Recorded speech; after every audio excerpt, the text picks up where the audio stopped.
hurricane, you would see buses, you would see cars, you would see lots of people going in and out of those gates, of the Mickey and Minnie gates there. Not happening today.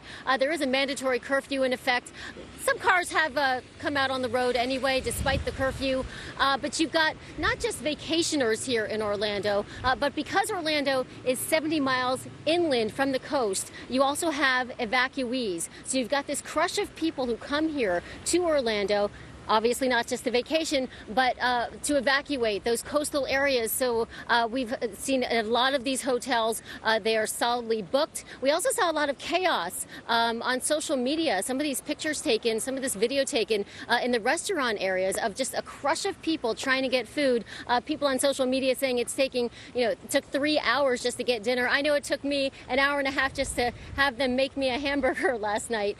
So it's been a little tough for some of the people at the hotels. But on the other hand, a lot of people understanding that this is Mother Nature, you can't control it, them riding it out in the lobby, playing cards, dancing, trying to entertain their kids, something not easy to do, especially since you look at this weekend. It's Columbus Day weekend, a big family vacation weekend. The timing of this hurricane, not good, but then again, a hurricane never easy to take no matter when it strikes. Kate? That's so true. Allison Cossack for us in Orlando. Waiting an hour or two for food, a very small inconvenience compared to what they could have faced or could be facing elsewhere along the coast right now as that hurricane keeps moving.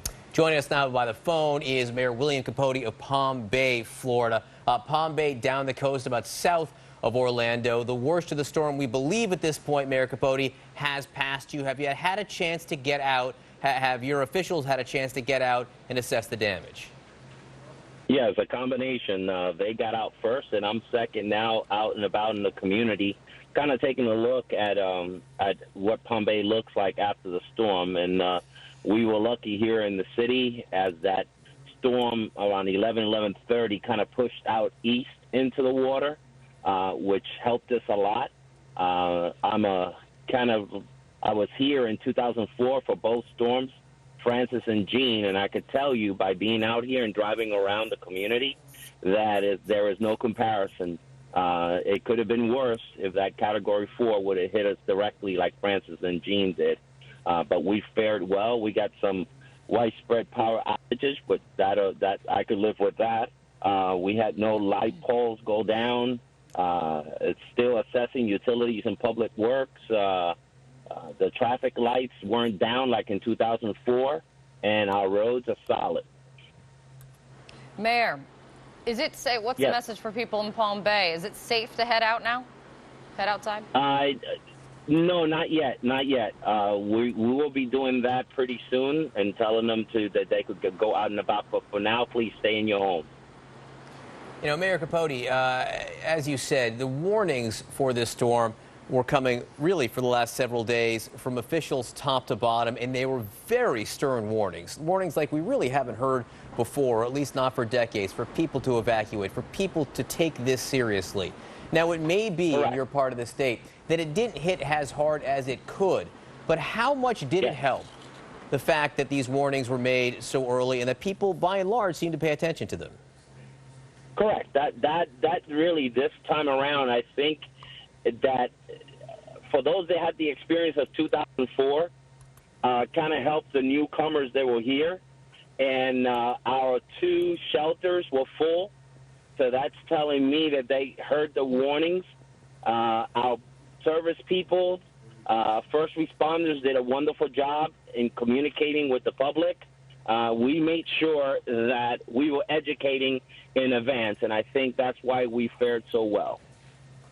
All right, Mayor William Capote, thanks so much for being with us. We'll let you get back out on the streets and assess the damage. We are glad and happy for you and your community that you seem to have gotten through this okay. Thanks again for being with us. That is in Palm Bay, Florida. The threat, the focus moving north towards Jacksonville, north towards South Carolina and Georgia. And in language we have never really heard before, the director of the National Hurricane Center has been made a personal appeal to everyone in the path of Hurricane Matthew. He says if you still have time to evacuate, especially in places like Florida, like Georgia and South Carolina, get out now. Take a listen to his message. If you are in an area that has been told to evacuate and your authorities are telling you that you still have time to evacuate, I want to personally plea with you to get out right now. Don't wait one more moment. Save yourself, save your family, save your friends. Don't be part of the history of this hurricane that might include a long list of fatalities in the U.S. due to water. And I have to say, that's been the message, the coordinated message from emergency officials, from government officials, all the way up to the president, coordinated in a way that I have not seen before in a storm, for people just to heed the warnings and evacuate if and when you are told to. Perhaps it saved a lot of lives here. Slow-moving storm. I mean, they're looking at now. The threat continues overnight into tomorrow. This is really all unfolding as we speak, and this slow-moving storm, still a very dangerous Hurricane Matthew. Our special coverage of Hurricane Matthew continues after this.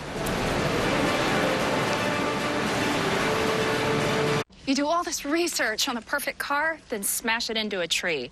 Your insurance company raises your rates. Maybe you should have done more research on them. For drivers with accident forgiveness, Liberty Mutual won't raise your rates due to your first accident. And if you do have an accident, our claim centers are available to assist you 24/7.